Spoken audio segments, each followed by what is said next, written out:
Hello and welcome to Nerdarchy. For nerds, by nerds, I'm Nerdarchy Steve. Today I'm joined by these two nerds.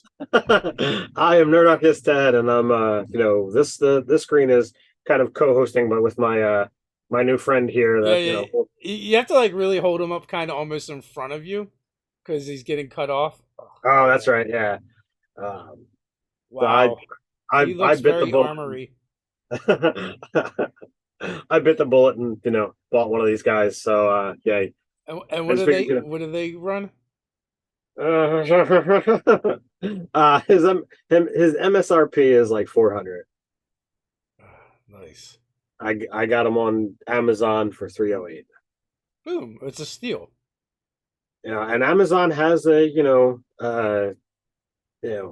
break it. Oh no, you're freezing. We're doing so good. I don't know if folks were here last week and remember Ted's nightmare video. Am I frozen now? Nah, you're good now. It caught Okay. up. Um, yeah, so I apologize for last week. We're still trying to figure out what is going on. So I'm using an inferior computer this time, which I don't seem to be having any fuzzy nonsense, but apparently, I've got some connection issues. Yeah, which I mean, yeah, we'd been on here for a while and there hadn't been any until Right. now. But that's the way it always is. It is what it is. So here we're here to talk about tonight. We're here tonight to talk about some RPG and sports. And I had some ideas to include, my little Tarask friend. Yeah. But where do we want to start off? So I don't know. So tonight's topic sporting events and kind of inspired. Supposedly there's a big sports ball game going on Uh, next week. So actually we won't be streaming next week. I'm gonna watch the sports ball game with my family. yeah, I'm going to stand in solidarity of all the games I didn't watch this season. They won, Yeah. so we're deep in the Eagles territory here in South Jersey. So Yeah. go Birds! I will root for my team by not watching because that's how I know they'll win.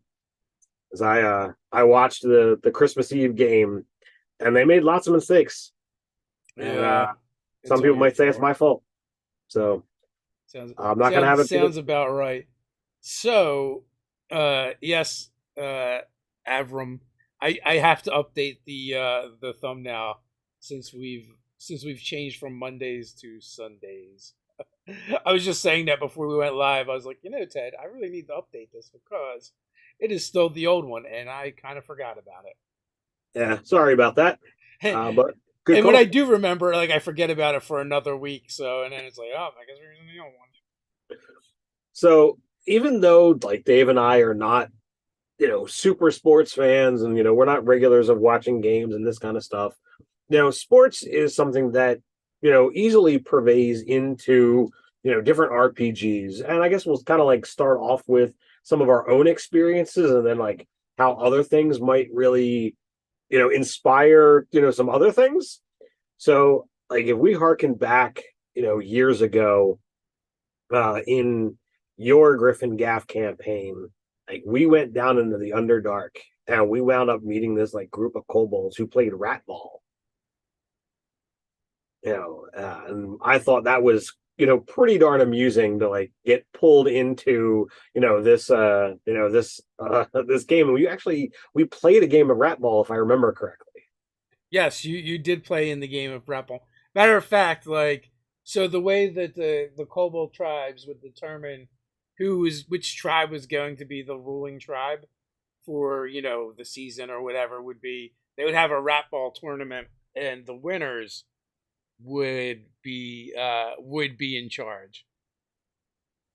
So, what since rat ball is your creation, perverse as this may be, why don't you tell our fans out there what rat ball is and how they might use it in their game? So rat ball very much is like it's basically kobolds playing lacrosse with with a bat of with a ball of sewn rat corpses together.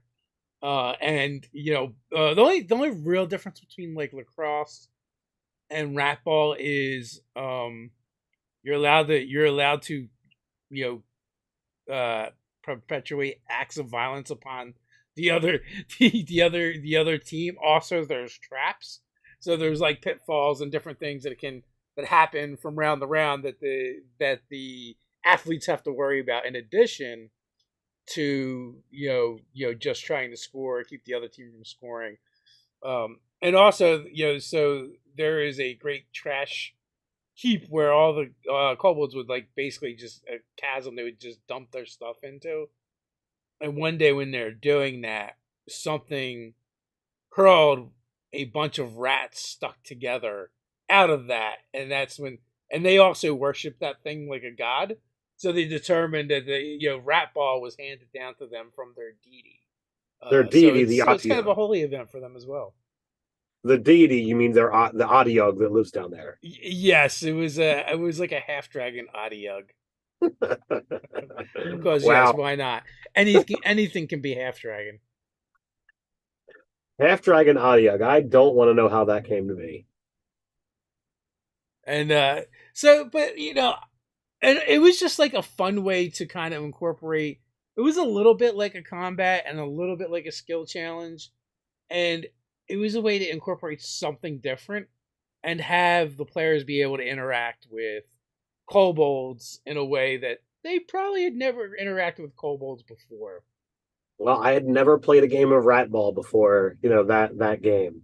And like there was talks of like I think jokingly, though other people like our sorcerer, I think, both like tried to convince the kobolds to like, yes, rat ball is amazing. We will take this to the surface world.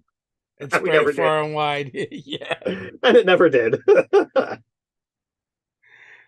Jay Harmless. I don't think it bothered any of the players. I think they were kind of intrigued with the idea of rat ball for the session, and also it was the first time in a D&D game that we've run at our tables that we've kind of incorporated any kind of sporting event, I would say, other than like pit fights or gladiatorial arenas Right. or that kind of thing. Yeah, the typical gladiatorial combat has been done, quite a lot, but yet it's still one of those things that, like, when you've got characters who are marshals, that's like, all right, yeah, it's a great way to, build prestige and make some money and, have a good time and get combat in. So why not?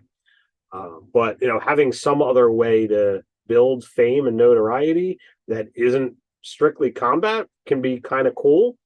And like Dave and I were doing some research on this topic, and like there's a number of things that are like, all right, well, this could be kind of cool, and you could do a little bit of this, and even if you were to take like kind of offshoots, it's almost sporting to look, excuse me, to look at like the Dungeons and Delving that I ran, on the channel, or the off channel, um, a couple of years back. It's kind of a I think that would definitely qualify as for an extreme sport. it's like a American Ninja Warrior kind of thing, which falls into the sporting realm. So I feel like that's all that, but it's got the reality show mix in. So definitely some fun elements that you could go in that direction. Yeah, well, so it is funny because the way you kind of set up Dungeons and Delving, it scores kind of like an extreme sporting event. Hmm. It just has the extra addition of, like you said, that it's also like kind of like a reality TV show as well. Right. Um, so I think that definitely qualifies because of that. Well, it's and Jay Harmless is funny you should mention about gladiator comments.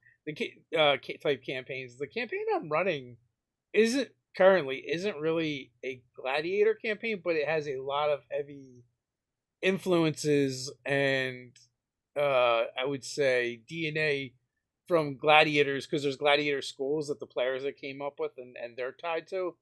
But in a different direction, that game also has drag racing, which is technically a sport as well. The And very first session was a race. motorcycle races can be a lot of fun if you're playing in a world that you get access to motorcycles with your D&D game. And the Under the Dome game has been an absolute blast. And you've been running this with a style of like, all right, I want every session to be very different than what I've already done. So like each session has been like this, new experience, for these characters. So it's been a lot of fun to kind of finagle this with the bunch of idiots that we have. Next up, Hex Crawl. Then straight up Dungeon Delve. Yeah, I'm actually running out of ways to make it different, though. To be honest with you, without going into like those territories. Right. Which I don't know that anyone's into that. Besides the way we play, that would be tough anyway. That would take up the next like 5 sessions. Sure. And then like if we were to like travel a couple of years, later after we started, the 5e games, we we wound up playing a game and we started this session 0. It wasn't a D&D game. And like all of a sudden all of the chat, like we started talking about this game called Etherball. Well, so here's the thing, right? Like, let's back up a little bit. Sure. We were going to do a stream game, and we were going to use the Open Legend system. And we did use the Open Legend system. And we're like, well, what kind of game can we run? Because Open Legend is a very open system and kind of generic. You can kind of run anything like that. So we let the patrons vote on what genre, right? And it was like, I think it was like a tie between like steampunk and fantasy and eldritch horror. So I was like, why not all three? Why not all three? And so the idea was, there's 12 floating cities. There was actually a 13th, but nobody talks about that anymore. And they're all kind of xenophobic, and the only way they kind of interact with each other is through a sporting event called Etherball. And I kind of made it like a throwaway comment to put in there, and then the players really started like digging into it, and like when we did our session 0, toward as we got closer to the end, I really thought I was going to end up running an Etherball game where that's all they were going to do is be Etherball players, and everything was going to revolve around that. Yeah, it's we wound up not going in that direction, and it was amusing, like the way that campaign ended off. Like there was still a lot of like, I wonder what's next kind of deal. There were a couple of characters that it's like, all right, what's their fate? So I heartily enjoyed that game. I know, like I was thinking about that earlier. I kind of want to revisit the setting. Sure. I don't know about those particular characters, but the setting anyway. Yeah, it was a great setting. And so at the Etherball, you basically you had this. Oh, like I almost think of like a roller skate, not roller skate, like a skateboarding. I don't even know what they call them, like the track or pit that they kind of have. They would use like swimming pools, but later on they actually developed actual ones that they would use for it. So it was kind of like that shape where it was like an oblong bowl where the event would take place in, and everyone would have ether skates essentially, which they're almost like flying shoes, but not quite. You kind of have to like skate with them. And then at either end you have instead of a goalie, it's a controller position, and they're the ones that get to wield the most ether, which is basically magic in that world, to affect what's going on with the ball. And the other ball itself is just a ball of magic, and each team is trying to get it from one end to the other to score points. I think I actually wrote up rules and stuff for it someplace. I meant to grab my notebook before we went live to see if I could find it. Right.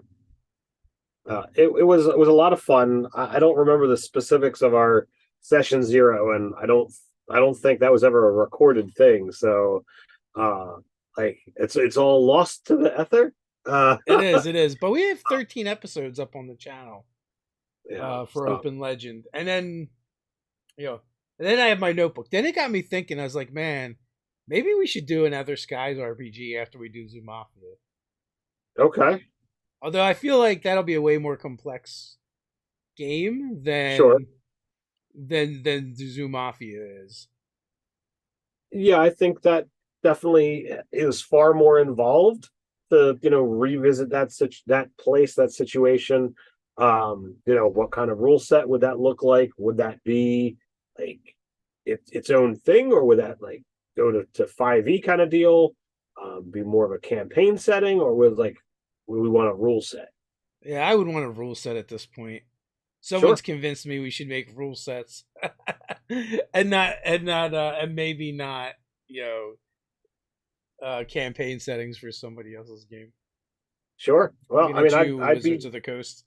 I'd be down to go watch those episodes and then see where things can kind of take us. Yeah, I mean it was a lot of fun. Like we had, so the magic system.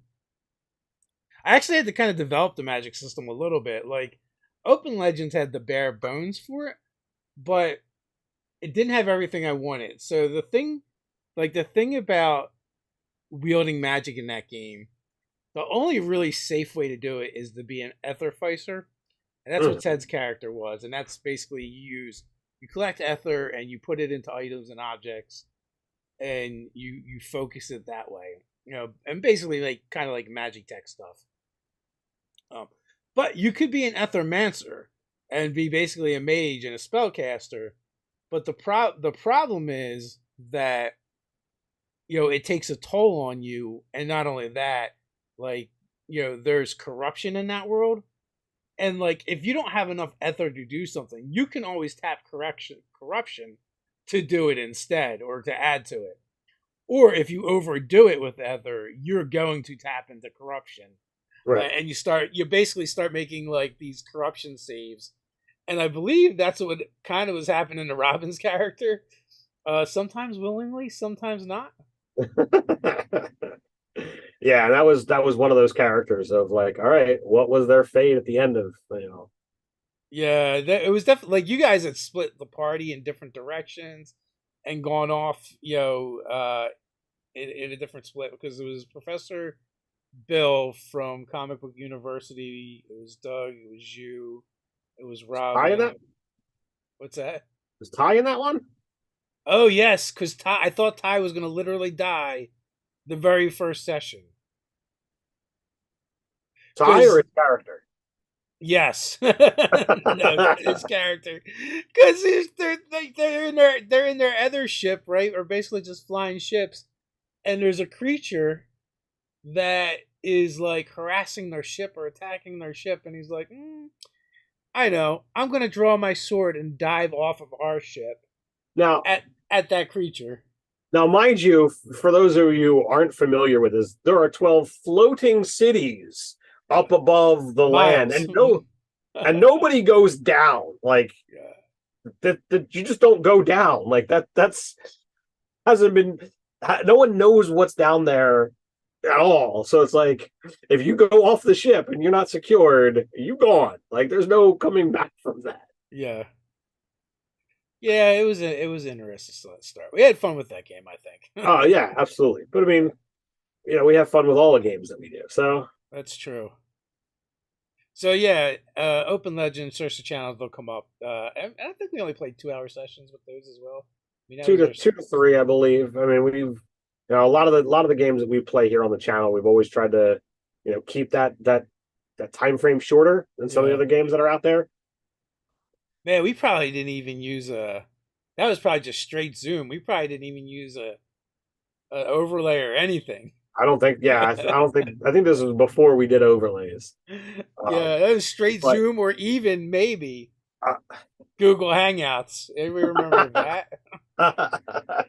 it's now Google Meet, by the way. Yeah, yeah. Well, Uh, back then there was so no Google Meets. right. So when Dave threw the idea of, hey, let's talk about sports tonight, I learned that just about 2 hours ago. So I'm like, all right, what can I kind of talk about when it comes to sports and playing RPGs? And since most of the time we're in a fantasy style game, I'm like, all right, how can I do this? And of course, my little or not so little friend here was like, all right, looming over my shoulder. I'm like, all right, what if we kind of have this what to do with yourself once you've kind of gotten to 20th level in a fantasy world. Um, so the idea of like bull riding came up, but as opposed to like riding a bull, like what if you have to like get on a Tarask and stay on a Tarask? Yeah. Whether you're like trying to collect something off of it or Uh, just bull literally not get eaten. Uh, bull riding is definitely a sport. You're gonna make some cowboys very angry, you Ted. oh no, I'm no way, shape, or form trying to say that bull riding is not a sport. I'm talking about for the 20th level, like you've Yeah, maxed yeah. out your strength, you've possibly got some cool magic items to make you even better.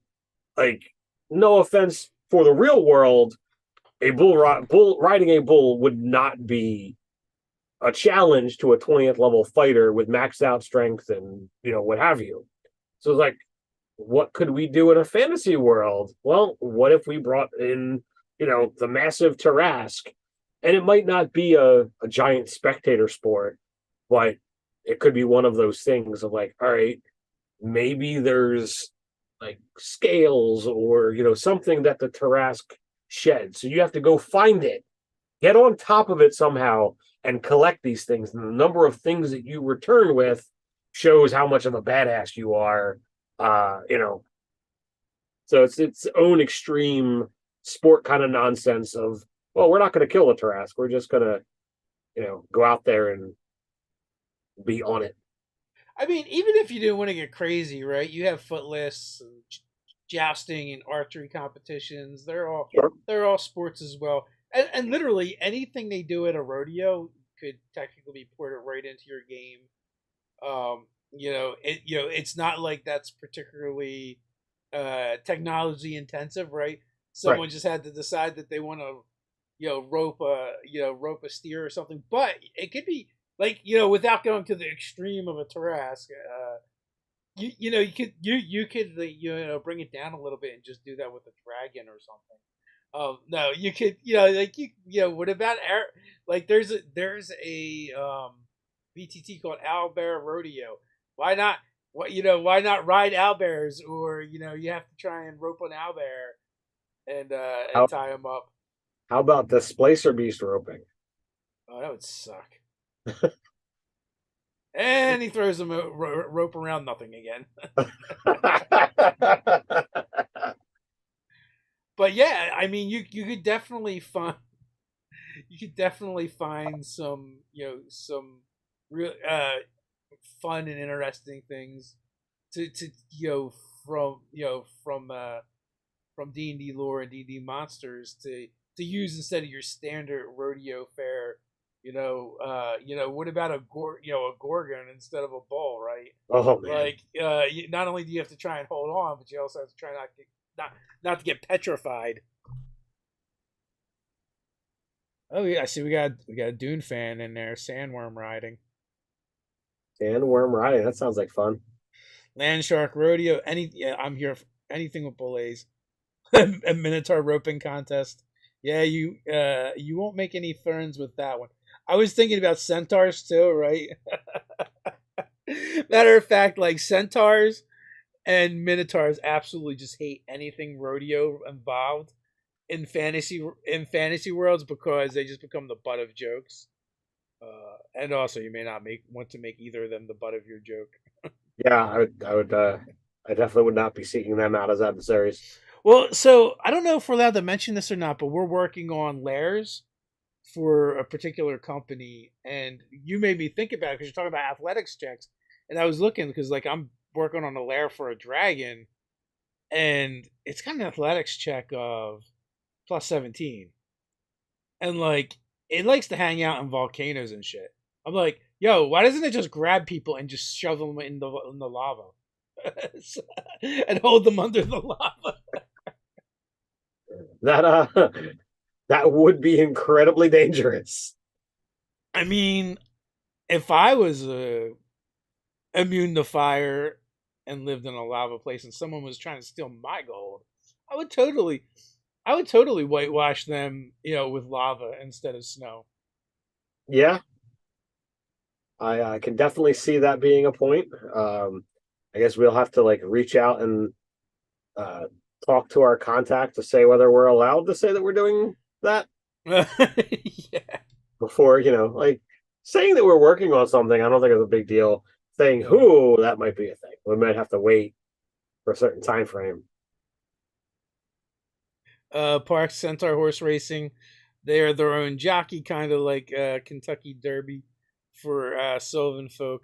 Yeah, I was kind of thinking something along those lines as well. Let's see. Rod Priester wants to know: are you guys interested in playing Hogwarts Legacy or no? Interested? I vaguely remember seeing something about it, but like honestly, I never really got into the Harry Potter stuff. I didn't read any of the books, not a single one of them, and I haven't even seen all the movies. I've seen the ad or the promo Yeah. many times for Hogwarts Legacy. It is definitely intriguing. Uh, just the uh, I don't know whether I am a video gamer anymore to be able to go and get into it. Uh, but it's out there.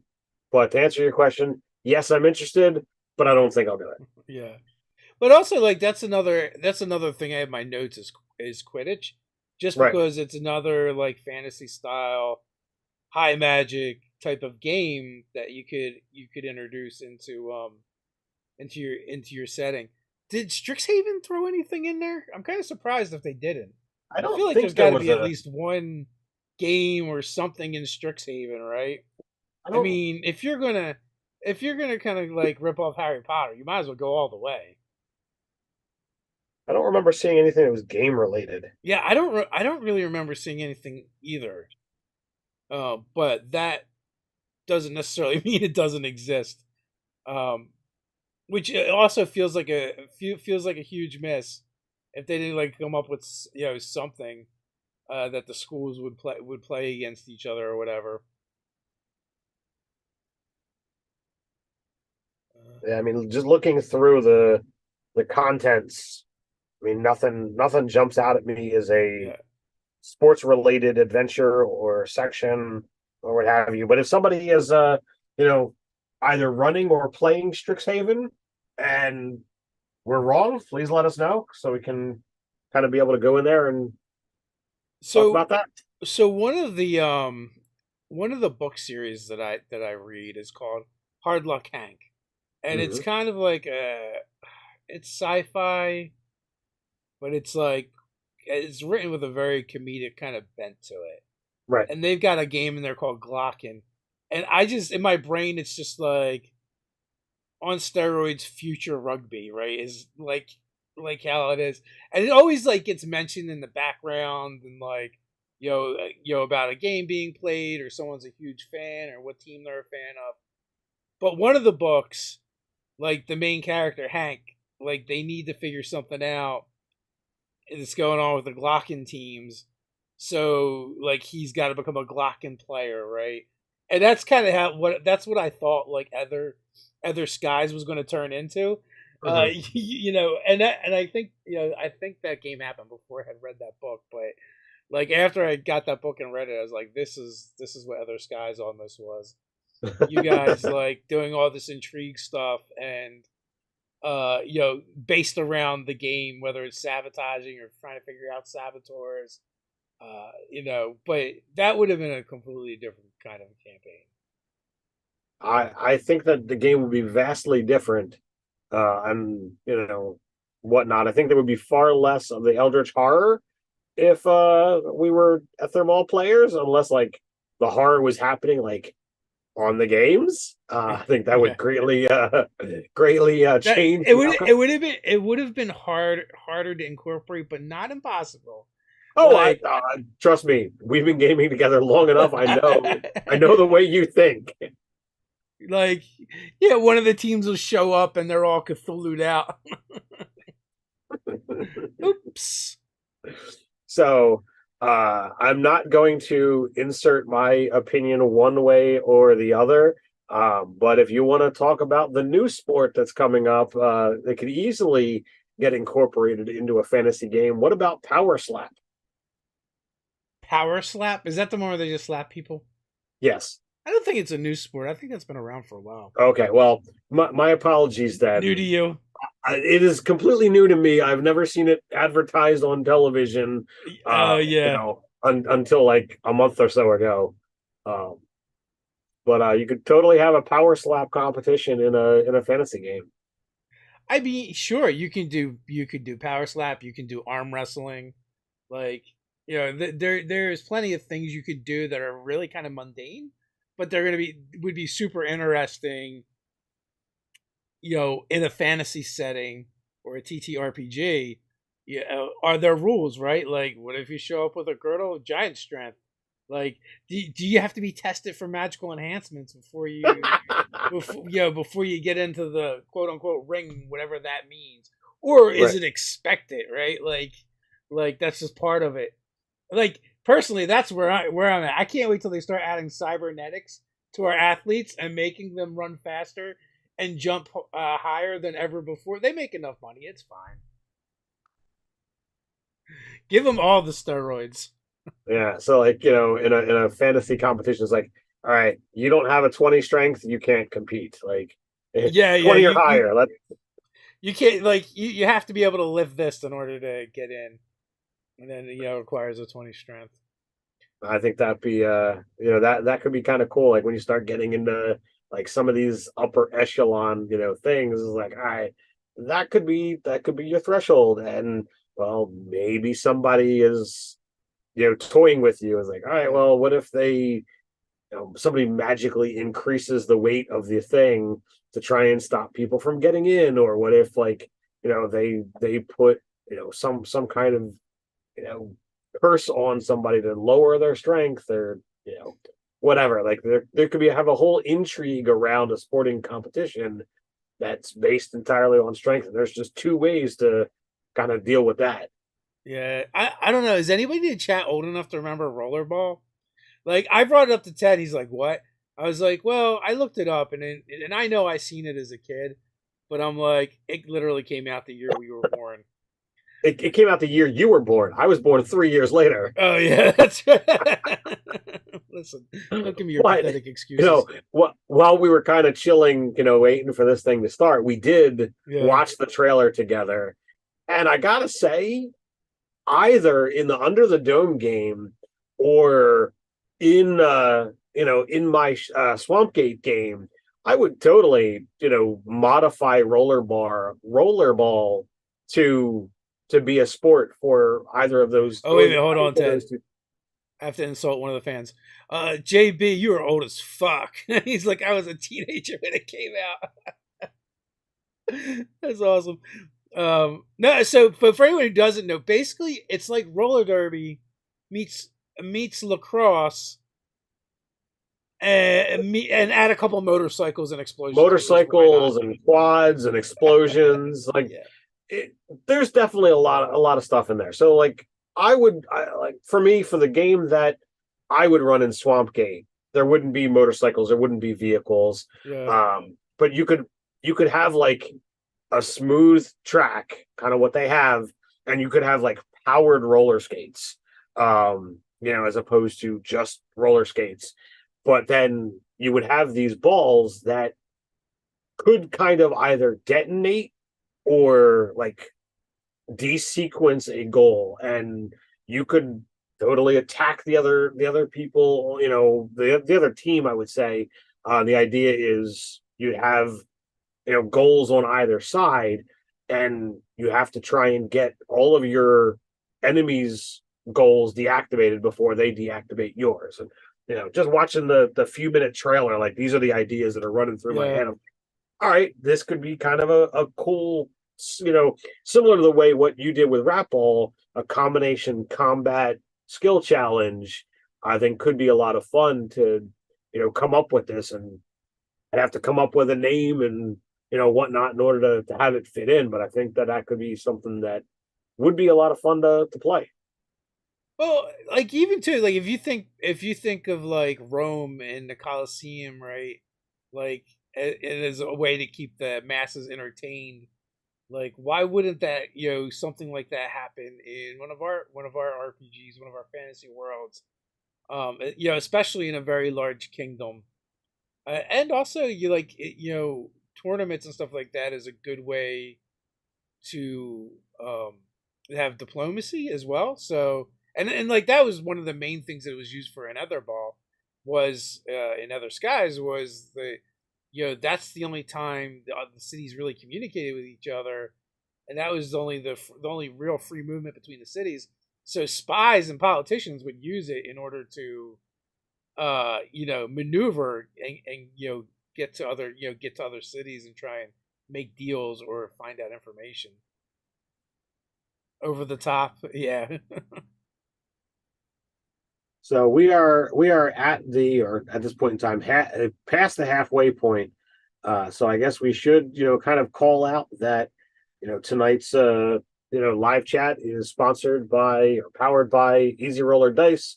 Whether it's your first set of dice or your 1 millionth set of dice, Easy Roller Dice for all your dice rolling needs. Link and promo code should be down in the description below. Go get yourself some Easy Roller Dice at a discount on your first purchase. But it is also the first Monday of the month. So Ooh. that means a couple of things. Number one, we have a giveaway that we get to kind of show off, and my little Tarrasque friend is going to move to the side. He's gonna flee from the giveaway pile. He's going to flee from his giveaway pile. Um, so I had a couple of things that showed up from Free RPG Day that were extras. So I'm going to just add it into the pile of other stuff that I'm giving.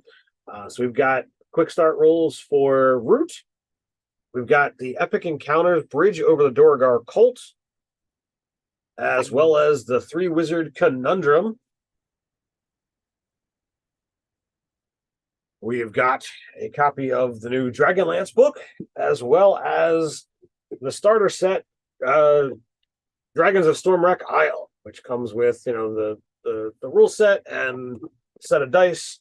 So this is going to, and they only gave us a single name. Don't know if it's a first name or a last name, but it's going to Harris. So I will send out an email probably tomorrow, and get and collect your address and send that stuff your way. Yeah. But that is not the only thing that happens on the first Monday of the month. I'm going to return my little Tarrasque friend to his vantage point. Sorry, I didn't want to assume the gender of my Tarrasque. But the also going to, it's my month to run a fan game. So I'm going to read through the list of people who have been selected. And usually it's the first 5 people to respond that can make it. So Ted, we just lost your camera. I have no idea. Oh no. What happened here? If you bump something, because it almost looks like. Yep. All right, sorry about that. All right, so the 10 names are Dylan L, Christian L. Johansson, Jason Gunter, Fred Cat, Jose Martinez, Jeffrey Liebold, Nexus, P. Martinez, Taylor James Roach, and Timothy Roberts. So at the probably minutes after I send out the other email, telling the winner of the stack of books, minus my Tarrasque friend here, I will then let the winners know when the game is and all the relevant details of such, and we'll make that game happen. The chat is amusing themselves with the easy roller name. Yeah, and I think yes, we could probably guess what maybe some of the founders of that company's pastimes are, or they just thought they were funny, one or the other, or both, maybe both. Well, as I'm on my lesser laptop, I do not have the chat open so that I don't eat up more bandwidth. So it doesn't, your computer doesn't turn to slag. Yes. I'm like, all right, I've got Zoom and I've got my email open so I can be able to read those things so that I'm not, going back to my old school ways of reading off a sheet of paper.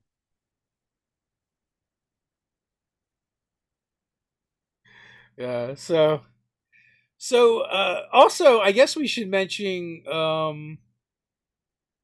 Coming up in July, we have a couple spots left at our tables for D&D in the castle. So if you want to go on an epic vacation and play some D&D and roll some dice with us, I think between the two of us, we got 3 spots left. Indeed, that's the information I have heard at the latest. So both Dave and I's spots are secured. We will be there, and we've got a couple openings that are out there. And not only that, there is going to be an amazing amount of people at this castle. Like if you just look at that, who's going to be there in July, it is going to be fantastic. So come game with us and get to meet some awesome other GMs that are going to be there. Yeah, they just recently announced a couple more GMs, so I'm very excited about one of them. I saw that announced Jason Azevedo, which I was aware of that one. I was butchering his name probably, so it'd be cool to hang out with Jason and Ginny D as well, I believe. Yep. Yeah, Ginny D was at PAX Unplugged, and I did not get a chance to run into her. So you should have came and hung out with us. Carlos almost spilled a drink on her. I and the heard, Dungeon Dudes at the same time. I heard, and I was upset, and yeah, I'm happy to know that she'll be there in July, and I'll get to say hi then. yeah. I didn't see her. I actually didn't see her until or Monty until like the very end of PAX Unplugged. It was like Okay. the last night. Yeah, I was drained and did not get out there for the Sunday, and I missed a whole bunch of awesome things. I'm sad. Yeah, well, I know that's not really your scene anyway. I know. I wait for conventions to destroy my liver. Although now I have to keep in mind when we got Carlos around, someone's got a chaperone. So you got to come out with us. We need you to Carlos it. You need me to Carlos. Got it. yeah. So we have a lot going on. We've got the D&D in a castle thing. I just got back from a cool convention that I'm hoping to be able to go back to next year. There's a handful of conventions on the horizon. Are you looking at any of those, or are we? So we got in April. We're doing a YouTube retreat thing, which is kind of like a private thing, which should be a lot of fun. Which I'm not even sure how that works yet. Like Steph, my wife keeps asking. I'm like, I don't know. I'll figure it out when I get there. And then, because there's a schedule, but I don't actually know what the schedule means. I think I've seen the schedule. I think like the DMs are the ones listed in blue. Yeah. That's all I know. And is it just like run whatever you want? Like yeah. There's a world building, so I don't know. But then July is D&D in a castle, and then I'm looking at Gen Con. Okay. Because I had to mass submit for my job, for work, my job, and I just got that back today, and everything was approved. So cool.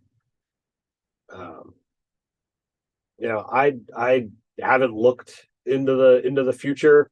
As far as I don't have a crystal ball. But I mean, I haven't really looked and planned. But I mean, for the most part, like, I just kind of like I'm kind of winging it. Like, obviously, I'll be taking off for D&D in a castle. I don't attempt to work and do that kind of thing because that's too much. I figure I'm going to do PAX Unplugged too, but I figure I'll just figure that out when it gets closer. I might have a cold or something. that's also a while away, and that's only a day or two. I wasn't actually sure how much time I have, how to cruise, how any of that works. Right. So I was like, all right, I'll just figure that out when it gets closer.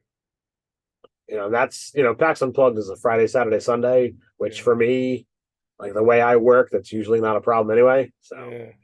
So D&D in a Castle is at Lumley Castle, just outside of Durham, right in the UK. So that does require a passport, and there's still time to get one if you need one. Oh yeah, I was looking at mine the other day. I was like, is this freaking thing still good? I'm like, okay, it's good to 2029. Yeah, mine's good for a while. So I'm like, well, they're 10 years when you get them. So I got it in like 2018 or 2019, or right before we left for England the first time. So yeah, so I don't know. I think I had to re-up mine at one point for the castle stuff.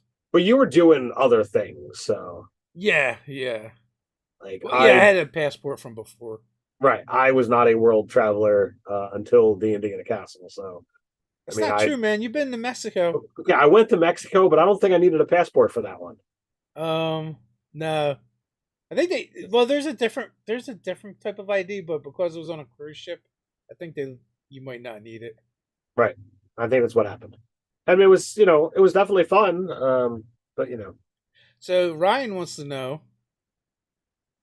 what do you all think about artificers playing golf with live grenades?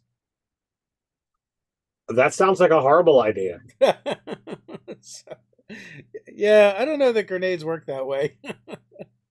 Like, don't they detonate upon contact? So like, Nah, they're timed. I uh, think it's like there's I don't know what the timer is, but it's like once you pull the pin and you release the handle, it's a certain like basically like a fuse.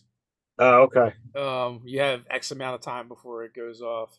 I don't know. It was a really cool scene in the book where like kind of like talking about time and how you really don't understand blah blah blah, and like in the meantime he's like arming a detonator, and then he's like, "See, in all that time, announced live." And so yeah. Also, so there is one other fantasy genre game that I've never checked out, but I imagine would be a lot of fun. I know some of our friends have been into it. Intern Jake, who was into it for a bit, like because there's a video game, but it's also I think there's a miniatures game. I feel like our friend Anthony, I think he was into it as well, and that's Um, Blood Bowl.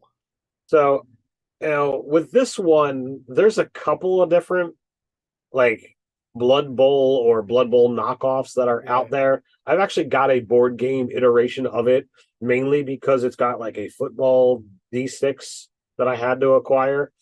Um, but it was also like they were minis, and therefore, like, all right, well, what can I do with said minis? yeah. And they were on clearance, so let's grab a couple of sets. But also like the actual like um GW Blood Bowl, like some of those minis I have just because they were really effing cool looking things and didn't actually look anything like football related. So like I Yeah. had picked them up because like the way GW comes is like it's all apart. So like you can just add on the things that you want. So if you don't want the arm holding a football and just put on the claw, hey, great, off you go. So like the Blood Bowl, I think it was the Croxagore I have, and it's a super awesome looking thing. So we've talked a lot about like different types of games, Mm-hmm. but like I don't think we really touched on like the benefit of adding them into your game. Sure. So what do you think? What do you think players and GMs would get out of adding sporting events to their games? So one of the best things is competition without death. And I feel like that is a lot of what D&D isn't. So being able to have competition and therefore reoccurring characters to be able to build animosity or trust or you know something to build as a I want to get better than them, so like a goal could be one of those things. You've got notoriety of like if you're not actually players, it's like, all right, well, oh, imagine, insert whoever is a famous sports player these days. My hero growing up was Mike Schmidt.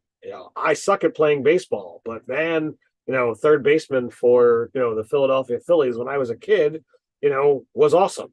He was a great fielder, great batter, legend.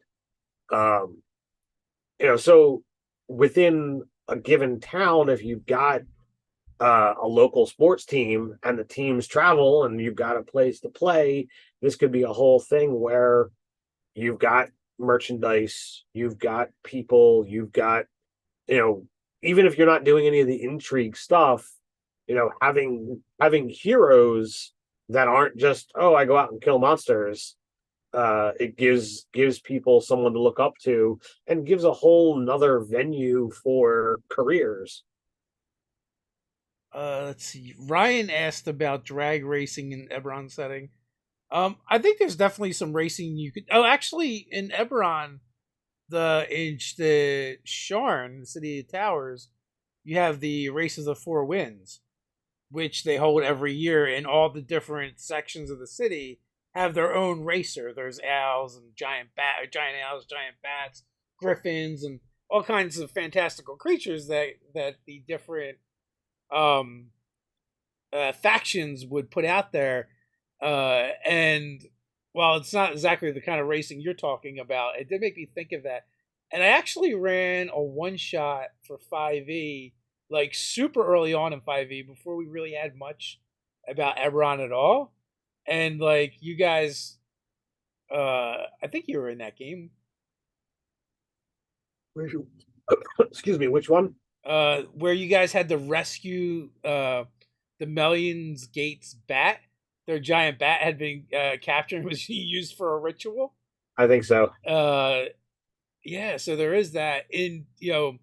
I actually have drag racing in Under the Dome game. So there's two different versions. Like there's like illegal street racing that happens all the time, but there's also sanctioned races, and that's actually a goal in that game for the players. Like they stated early on that they wanted to be able be entered into that race, which is mainly for the nobles and such. But there's some ways that you can qualify and get in there as not nobles, and that's what one of the goals for them are. But I would say like the other thing is with sporting events is when you have the big events, right? Like the culmination of a season or whatever. I would think that would attract people from all over the place. So it becomes this huge melting pot of different cultures that might not normally be in the same area. And with that, right, you can have some culture clash. There might be some need for some diplomacy. There might be need for extra guards, so there's extra like guard duty that the players could be hired on for. Maybe or maybe like the games are so high profile, you need to hire. It's going to be racing snails, of course. Uh, I'm referring to the chat. Right. Um, but maybe maybe they're concerned about the teams being sabotaged, so like the players can be hired as a security detail in order to make sure nothing funny goes on. On the other side of that, maybe they're hired to sabotage the other team. So you could have a whole campaign where like your first and last session are at that season culmination. Um, and something happens in the first event, and like they spend the whole year or season trying to figure out what actually happened, tracking down clues, this and that. Meanwhile, like all these other things are happening, and then now it's like, all right, it's finally a year later. We need to stop it from happening again. Can we put all the evidence together? Can we stop it? Can we get enough clues to figure out who it is and what have you? I think that could be dealing with political intrigue, protection, investigation, all wrapped together. Even there could even be layers of conspiracy involved, and is it one culprit or a handful? Is one of the teams involved, fully involved, or is it just someone within their organization? Like, lots of different ways to look at it, and you know anything could be like the MacGuffin. I also feel like there would be a rise in warlock packs from wannabe star athletes. Sure, you could definitely go down that road. What about the warlock patron? That's what they're all about, right? Like athletes and athletics, creating sport masters. I think that needs to be a thing now. So Park says BattleBots are a sport of artificers or Rock'em Sock'em Golems, a Magic arcade style sport. In our Taking Chances product, we actually have something very much like that Yep. in there. There's a bunch of stuff on tools, and but also one of the things we did was a create a game for basically little golems to do battle. And part of that might have been spawned from. I think we didn't we do a video on familiars about battle arena style familiars where wizards would go and battle their familiars basically like Pokemon. I'm pretty sure that's where that came from. Yeah, for sure. I mean, I might by myself never got into Pokemon, but my kids certainly have, and it's one of those things like with familiars, especially with all of the different familiar options that are out now. Especially if you go with like some of the cool third party stuff that's out there, Yeah. you can have a lot of fun with that, and that's beyond going from the beyond going from the concept of a the golems doing it instead of actual familiars. I don't think there's really much of a competition between the Iron Giant and Real Steel. Although I really did like that movie, Real Steel, but also I think the Iron Giant is would stomp all of them. Yeah, I would say so.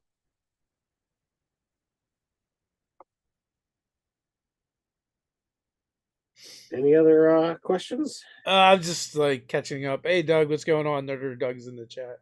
Woo! So Um, so, um, I don't know. Like I said, I really kind of want to revisit Other Skies now after having thought about it. Just because that I had a lot of fun running that game.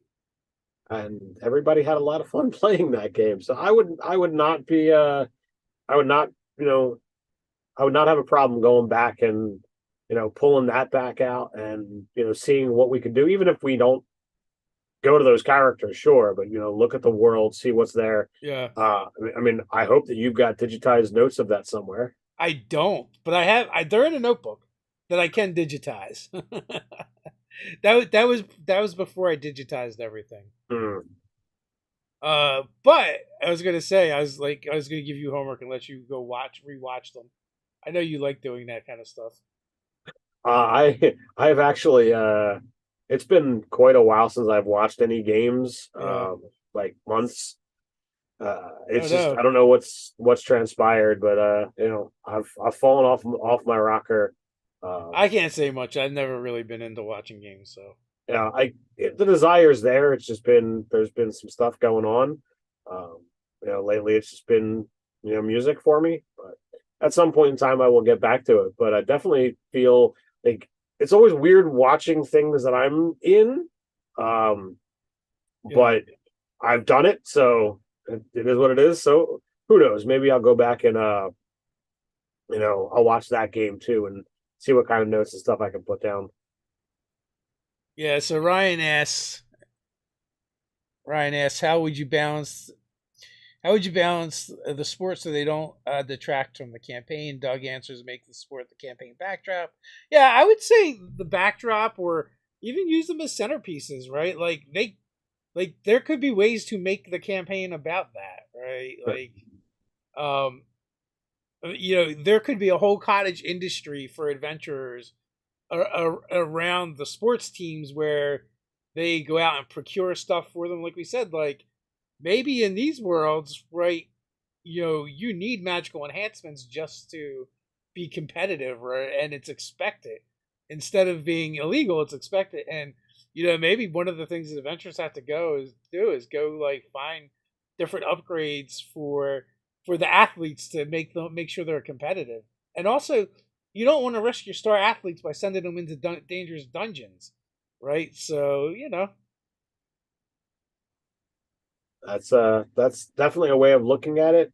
While it's not necessarily sports, if you look at the aforementioned Doug with his original Spelljammer game, like it was about a cooking competition, and the players were actually going out and getting the things that they need to cook. So like you could kind of base that off the same thing of, perhaps they're doing it like if you're actually going to make them be the athletes, like they could go out and be doing these strange, crazy training rituals, Yeah. i.e., adventuring to be ready for whatever the next thing, whatever the next event is. It's like, oh, we're actually going to go face the Minotaurs. Well, you know what? You need to go find yourself some real Minotaurs to see what they're like so that you know what this team might be like. And it's stupid or amusing or, awesome or whatever you want. But like, I think that could be a fun Uh, way of I don't know spicing. why, but I'm starting to get like serious Space Jam vibes. But instead of like aliens, it's like all different types of D&D monsters. I mean, you totally could go that route. I mean, the ogre doesn't really need to jump. He just Yeah. What would you do? Ryan says, what if the athletes get caught cheating? What would you do? It depends on the campaign setting, the city. In some cities, they might be more corrupt than others, and it's kind of expected. In others, it might just be a fine. Maybe it's penalties that happen in the game. Maybe they have to redo the game. Maybe the game gets forfeited. Maybe oh, they get arrested. there's like you if you're gonna make a game and there's rules, well, those rules need to have some kind of penalty. Is it something that they're ousted and they can't compete professionally anymore? Is it just a fine? Is it, does cheating, if you get caught, do you just automatically lose that game? Like there's so many different ways that you could go, but if you have a rule, you need to know what that counterbalance is. What happens if you break that rule? Yeah, I mean, one of the fun scenarios could be maybe you're framed for cheating and you didn't actually cheat, so you have to like it becomes like a mystery that you have to solve. So I feel like there's a lot of opportunities to run different kinds of games that maybe you wouldn't normally run, and also it's like in some ways you could deal with dabbling in political intrigue without any of the real politics. Right. It's like it's its own thing. But with that, we are at that time. We will be back here Friday afternoon at noon with the daily live chat, and then next week we are starting our next campaign Tuesdays. Um, we'll be playing Zoo Mafia, so we have a whole new mob that's being assembled, and Ted's going to be running that game. Uh, we will not be streaming our weekly live stream next Sunday because we're going to watch the sports. Some of us are probably going to watch the sports ball game that is happening. Our local team only gets in once or twice every decade, so might as well Go watch it. Birds. Yeah, go Birds. My wife and son are big football fans, more so than I am. But I will be there in solidarity with them and their team. So with that, until next time, stay Stay nerdy. nerdy.